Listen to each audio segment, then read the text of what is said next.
Hello friends, I am Babli Singh and welcome back to my channel Babli's garden and blogs. तो friends, ये देखिए मेरे नाग चंपा पर फिर से इतनी सुंदर फ्लावरिंग, और मैंने सोचा फिर से आपके साथ इसके बारे में शेयर करूं क्योंकि ये प्लांट है ही इतना अच्छा। भाई मेरे को तो ये बहुत पसंद आने लगा है क्योंकि ये इतना ईजी टू ग्रो प्लांट है और इसके फ्लावर्स की खुशबू तो पूछिए मत, बिल्कुल मोगरा जैसी खुशबू है। और इन फूलों ने मुझे अभी अपने टेरेस पर जब मैं आई तो अपनी ओर इतना अट्रैक्ट किया, तो भाई मैंने सोचा इसके बारे में फिर से आपको याद दिलाऊं और इस प्लांट को यही कहूं कि आप अपने गार्डन में ज़रूर ऐड करें। तो फ्रेंड्स, ये है मेरा चंपा का प्लांट जिसे मैं अपने जो मैं वीडियो बनाती हूँ उसमें शेयर करती ही रहती हूँ क्योंकि इसकी जो ग्रोथ है भाई इस बार इतनी ज़्यादा अच्छी हुई है। तो आप खुद देखिए किस तरह से मेरे इस प्लांट की ग्रोथ हुई है और बिल्कुल ये प्लांट बनता जा रहा है।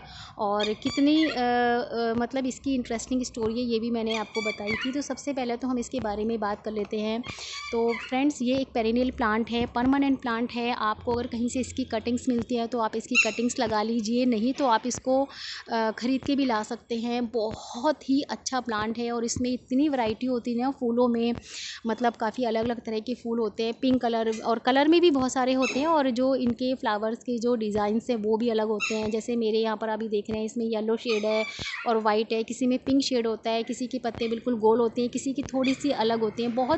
बहुत सारी वैरायटी है और बहुत ही सारे इसमें कलर्स आते हैं। तो मेरे को तो खैर ये फ्री में मिला और मैं तो बहुत खुश हूँ कि ये प्लांट मेरे यहाँ पर आया और सक्सेस हुई इसकी कटिंग, और मुझे बहुत ज़्यादा ही अच्छा लगा। और इतना बड़ा का बड़ा ही हमने लगाया था और ये इतनी बड़ी ही मेरी कटिंग जो है चल गई थी। तो आप इस इजी टू ग्रो प्लांट को अपने गार्डन में ज़रूर ऐड करना। इसके लिए मैंने एक डिटेल वीडियो भी बनाया हुआ है पहले भी, उसमें भी आप देखना, इसकी पूरी जानकारी मैंने उसमें अच्छे से दी है। और इतनी स्वीट फ्रेग्रेंस आ रही है ना इसमें कि मैं इतनी दूर हूँ फिर भी ये फ्लावर्स मुझे अपनी ओर इतना अट्रैक्ट कर रहे हैं। और मेरी टेरेस में आसपास जो है इसकी खुशबू इतनी आ रही है तो मुझे बहुत अच्छा लगा। तो फ्रेंड्स, बस यही कहूँगी कि इस प्लांट को ना, चंपा की इस प्लांट को, मतलब चंपा प्लांट को आप अपने गार्डन में ज़रूर लगाना। और बाकी लगाने का जो इसका टाइम है वो फेब मंथ से होता है। इसका जो ग्रोइंग टाइम है वो फरवरी मंथ से होता है। फरवरी से इसमें ग्रोइंग जो है स्टार्ट हो जाती है इसकी ग्रोथ, और फूल खिलने स्टार्ट हो जाते हैं। तो हमारे आसपास भी जहाँ पर लगा हुआ है सभी के यहाँ पर जो है फूल फरवरी से ही खिलने स्टार्ट हो गए थे। तो मेरे यहाँ थोड़ा लेट से खिले, हालांकि अभी तो काफ़ी टाइम से खिल रहे हैं लेकिन फेब से नहीं खिले थे। तो इसका जो ग्रोइंग टाइम है वो फेब मंथ है। तो आप इसकी कटिंग को फेब मार्च में जो है लगा सकते हैं। जब भी आप इसकी कटिंग को लगाएं तो फ्रेंड्स वही है कि आप इसे वेल ड्रेन्ड सॉइल में ही लगाएं। उसके लिए आप वही है कि एक भाग जो है नॉर्मल मिट्टी का ले लें, एक भाग यानी एक पार्ट आप जो है इसमें रिवर सैंड का यानी रेतीली मिट्टी का ले लें, और एक पार्ट इसमें कंपोस्ट का ऐड कर लें। थोड़े से उसमें आप डीएपी के दाने भी ऐड कर सकते हैं। इस तरह से आप इसके लिए जो सॉइल बनाएंगे वो बिल्कुल वेल ड्रेन होना चाहिए क्योंकि ये प्लांट हमें अपने गार्डन में बहुत लंबे समय तक रखना है। अगर कुछ समय के लिए रखना है तो आप सॉइल बनाने में थोड़ा बहुत इधर उधर कर सकते हैं, लेकिन भाई मैं तो यही कहूँगी कि इतना खूबसूरत प्लांट है तो हम इसको काफ़ी लंबे समय तक अपने गार्डन में इवन रखना ही चाहेंगे। तो आप इसके लिए बस वेल ड्रेन सॉइल ही बनाएं और उसमें आप इसको लगाएं।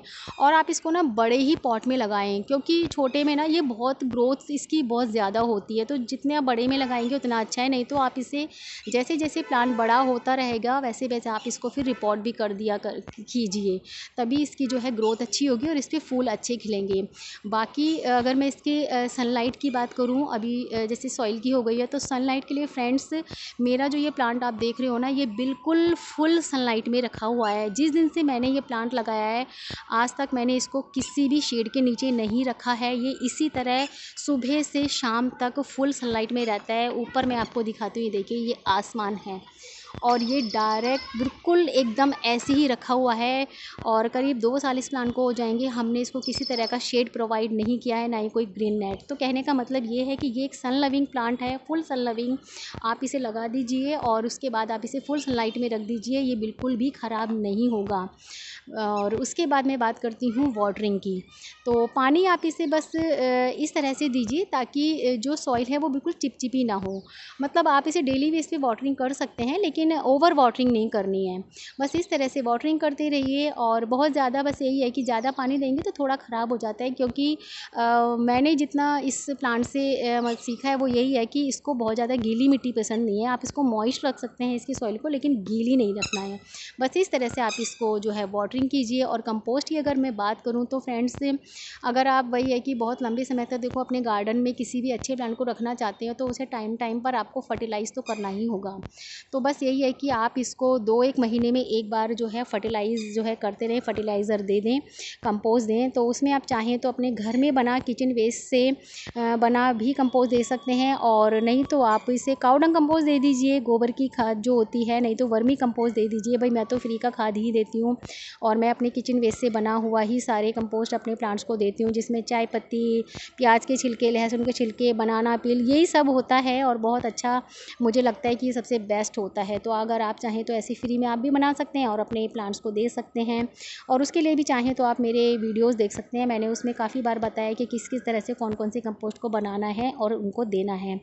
बाकी इस प्लांट की आप फरवरी मार्च के समय प्रूनिंग कर सकते हैं, और बाकी टाइम पर तो ना करें। तो उस टाइम पर इसका ग्रोइंग पीरियड होता है तो उस समय इसमें ग्रोथ अच्छी होती है, तो उस टाइम पर आप करीब फरवरी मार्च में आप इसकी प्रूनिंग कर दें, कटाई छटाई कर दें, तो ये अच्छी ग्रोथ पर आते हैं। और बस यही कहूँगी कि आप इसे लगाएं ज़रूर। और मेरे प्लांट की आपको स्टोरी पता ही है। तो मेरा ये जो प्लांट आप देख रहे हो फ्रेंड्स, ये इतना ही बड़ा था। मैं आपको दिखाती हूँ कि यहाँ से ये देखिए, ये जो ब्रांच है ना, यहाँ से और नीचे तक, और इतनी ही ये जो मोटी है, देखिए मेरे हाथ में ऐसी आती है। तो मैंने यहाँ से यहाँ तक ये ब्रांच ना ऐसी ही थी। और ये हमारे पड़ोस में एक भाभी जी ने अपने उनका बहुत बड़ा प्लांट है ये वाला, तो उन्होंने इसकी कटाई की थी, हार्ड प्रूनिंग जिसे कहते हैं। तो मोटी मोटी ब्रांचेज जो है उन्होंने कहीं प्लॉट में एक फेंक दी थी। तो एक दूसरी भाभी ने मुझे कांटेक्ट किया था, तो उन्होंने पूछा था कि क्या मैं इसकी कटिंग लगाऊंगी, क्योंकि वो उन्हें पता है कि मैं प्लांट्स लगाती हूँ, हमें बहुत शौक़ है। तो मैंने बोल दिया था उनको कि हाँ मैं लगाऊंगी। तो उन्होंने काफ़ी सारी ब्रांचेस वहाँ से उठा कर के लेकर के आई वो, और उन्होंने मुझे दी। अब उन्हें ये भी नहीं पता कि ये कितनी पुरानी थी, हो सकता है 8 दिन 10 दिन, ऐसा कुछ अंदाज़ा नहीं था। तो बस उन्होंने वो कटिंग मुझे ला के दी, और हमें भी नहीं पता था कि भाई ये ऐसी इतनी आसान तरीके से हो जाती है, क्योंकि मैंने फ़र्स्ट टाइम इस प्लांट को लगाया था। तो एक कटिंग हमने प्रॉपर लगाई थी, मैं आपको दिखा देती हूँ। देखिए यहीं पर लगी हुई है ये वाली, जो आप मेरा ये प्लांट देख रहे हो, ये हमने प्रॉपर लगाया था ये वाला जो है। और बाकी ये भी छोटे में लगाया तो इसलिए बड़ा नहीं है, और इस पर फूल भी नहीं आए हैं।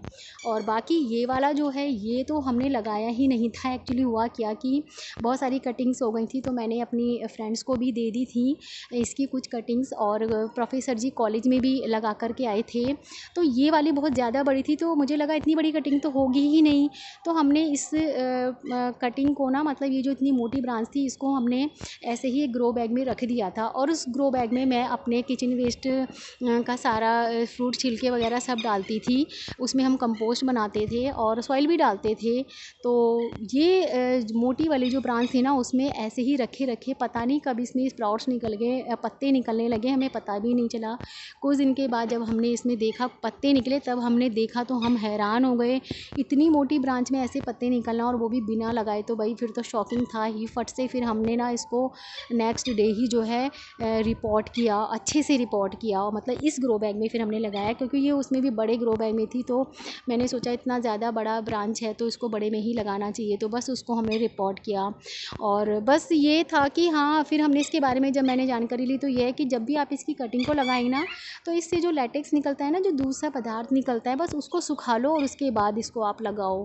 तो अब ये कटिंग 100% होती है। और मैंने जिसको ये कटिंग दी थी फ्रेंड्स, सभी की वो कटिंग्स हो गई, जबकि वो लोग इतने ज़्यादा जानकार नहीं हैं प्लांट्स को लगाने में, उन्हें इतनी ज़्यादा नॉलेज भी नहीं है। लेकिन फिर भी जैसे हमने बताया, नॉर्मली उन्होंने ऐसे ही मिट्टी में लगा दी थी, और उन सब की कटिंग हो गई, और उन सब के यहाँ ये प्लांट्स अभी फूल दे रहा है। उन लोगों को बहुत खुशी होती है कि उनके यहाँ पर भी इतना अच्छा ये प्लांट आया। क्योंकि अगर इतना अच्छा प्लांट आप ऐसे कभी नर्सरी से ख़रीदेंगे तो मुझे लगता है 1000 रुपये से क्या ही कम आएगा, ज़्यादा ही आ सकता है, क्योंकि ये बहुत बड़ा प्लांट है। तो भाई मैं तो बहुत खुश हूँ इतने अच्छे प्लांट को फ्री में पा कर के, और इतना ईजी टू ग्रो प्लांट है। अब इसकी कटिंग से देखिए हमने दूसरा भी बना लिया है, और दूसरा प्लांट को भी मैं रेडी करूँगी। तो बस यही कहूँगी फ्रेंड्स कि आप इसकी जो मतलब ये जो प्लांट है, सॉरी, इसको आप अपने गार्डन में ज़रूर ऐड करें। और पहले कोशिश करें कि कहीं ना कहीं से आपको इसकी कटिंग्स मिल जाए, और नहीं तो आप इसे फर्स्ट टाइम ख़रीद भी सकते हैं।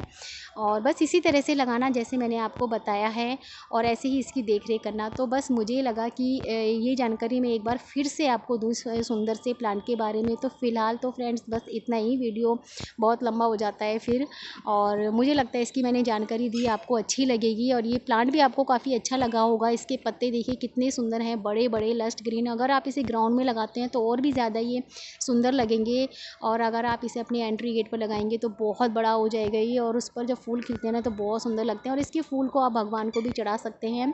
नाग चंपा के फ्लावर्स को भगवान पर नहीं चढ़ाते ऐसा मैंने सुना है, लेकिन चंपा के फ्लावर्स को चढ़ा सकते हैं। तो बस फ़िलहाल तो मुझे लगा है कि इसकी इतनी जानकारी आप सबके लिए बहुत ज़्यादा है, और आप इस प्लांट को अपने गार्डन में ज़रूर लगाइएगा। और अगर आपको जानकारी की थोड़ी सी भी कमी लगती है तो मेरी दूसरी वीडियोस देख लीजिएगा। और फ़िलहाल मैं इस वीडियो को यहीं स्टॉप करती हूँ, और प्लीज़ मेरे वीडियो को लाइक कीजिएगा, शेयर कीजिएगा, और मेरे चैनल को सब्सक्राइब करना ना भूलें। मिलते हैं नेक्स्ट वीडियो में नेक्स्ट टॉपिक के साथ। तब तक के लिए friends bye bye, take care, happy gardening.